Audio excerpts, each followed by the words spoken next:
Hey guys, it's Abby and Noah, and we are doing a very special We've Never Seen episode because neither of us have ever seen this particular movie. And as you can see, I've got my Puar plushie here because we are reviewing a Dragon Ball movie, but not just any Dragon Ball movie. Oh no, we are reviewing Fight Son Goku, Win Son Goku, the Korean Dragon Ball unlicensed movie. So, what do you think? Favorite part? Least favorite part? Honestly, since it's an unofficial film made on a shoestring budget, it's you kind of have to approach discussing this a little differently. Yes, we are. Yeah, but in terms of favorite parts, I was really impressed by the puppetry. Well, tell me about Puar. Yeah, Puar was a puppet in the film, as was the It's just sea a little turtle. plushie on his stick. Yeah. And he had a cigarette in his mouth in one scene. Yeah, it looked ridiculous. Yeah, it sure did. Yeah. My favorite part has to be like the faithfulness to the manga. And Yeah. at least it's more faithful than Evolution. We can say that for sure. Yeah. Evolution pulled in characterization from way later than the parts of the series it was adapting. Yeah, I mean, they were trying to take parts from Z and put it into the original Dragon Ball continuity, but we're not talking about Evolution today. Yeah. We are talking about the Korean film. Any least favorite parts? Least favorite parts. Well, some of Toriyama's more adult-oriented gags don't exactly translate well to live action. Yeah, same here. I also was kind of bugged by the fact that they used Murasaki designed after Nappa for some reason. It makes more sense when you consider the fact that at the time, having him as a ninja would not have gone over well for that market. Yeah, fair. But then again, they showed actual clips of the show that they were adapting on the TV. Yeah, that was, if you're gonna go meta, that's certainly a way to go about it. Yeah, that was another good part too. Favorite character? Favorite character? And least favorite? My least favorite was probably Roshi because he was way too dialed up in perversions. Yep, that's a good way to But put my it. favorite character had to be either Oolong because of the slapstick, or probably Gyumao because of the pink facial hair. Yeah. But Goku's definitely my favorite, no questions asked. Yeah. What about you? I'd have to say Goku was definitely my favorite character. Of course. Yeah, because, well, Goku is kind of like an embodiment of the virtues of self-improvement.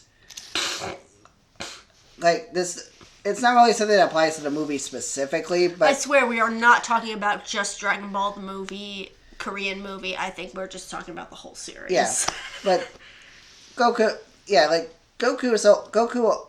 always rises to the challenge. Yes. Like, he always strives to be better. Yes, he is. Things you didn't get, well, I already told you, the whole Nappa thing and the effects and the soundtrack, but then again, they were on a dollar budget, so... Yeah, the synth was certainly an interesting choice from a musical standpoint. Yeah, and the credits song kind of reminded me of the old Gamera theme. MST3K fans, you know what I'm talking about. Well, I am compelled to point out that was written by Kikuchi. It was? Yeah, Kikuchi scored the later run. Oh, I thought you were talking. I thought you were talking about the movie we watched. Yeah, I knew Kikuchi did the Gamera movies, but I did not know he didn't do the. No, he was not. No one from the official series was involved with this film. Okay, just clearing things up. Okay, sorry. I knew that Shinsuke Kikuchi was a part of the Gamera crew, most specifically on the soundtrack. Yep. Sorry if I made a fool of myself in front of all of you guys. Won't be the first time, won't be the last time. Well, at least you're aware of it. Yeah. Coolest thing in the movie? I'd say probably the sets. Like, I know they did it in, like, some kind of bootleg theme park. Like, I know they did one of the shots in some knockoff Epcot with the spaceship Earth in the background. Yeah. I think it was kind of neat that in a way they tried to nudge the source material to be a little closer to the Journey to the West that Dragon Ball was inspired by. Because Oolong's original counterpart, Pigsy, was a relatively competent fighter in the book. Yeah. Not as competent as Wukong, but still. But in Dragon Ball, Oolong is just a wimp. Yeah, this film tries to make Oolong a little bit more like Pigsy. Oh, and another thing that I didn't get, but I kind of do because, budget, that ending. Like, the whole fight against Pilaf thing, they didn't even have Goku turn into an Ozaru. I understand that part because, they can't go over budget. Yeah, and no way they were going to be able to make that look good. Yeah. I mean, not even Evolution made it look good. Well... You just can't make great apes look good in live action. Well, I mean, I think it's in the context of Dragon Ball, that is. It's a lot more doable with today's tech. Excuse me. Sorry. Anyway, what was your coolest thing in the movie again? I got a good laugh at the fact that they made. Well, for one thing, I liked how they tried to make Oolong more like Pigsy. And I like the physical comedy. Yeah, that's I got a good laugh at a turtle showing up and throwing fins. Flippers. So. Yeah, it was pretty funny, dude. Yeah. Were there any sad or irritating parts? Well, probably not. It's all. It's the Pilaf arc. Yeah.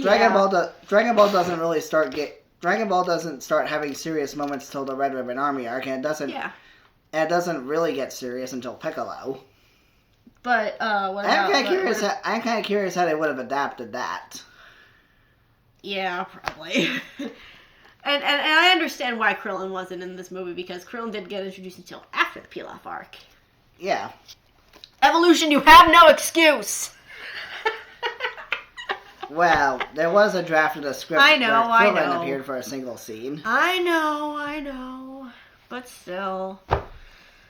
Yeah. Any irritating parts? Irritating parts.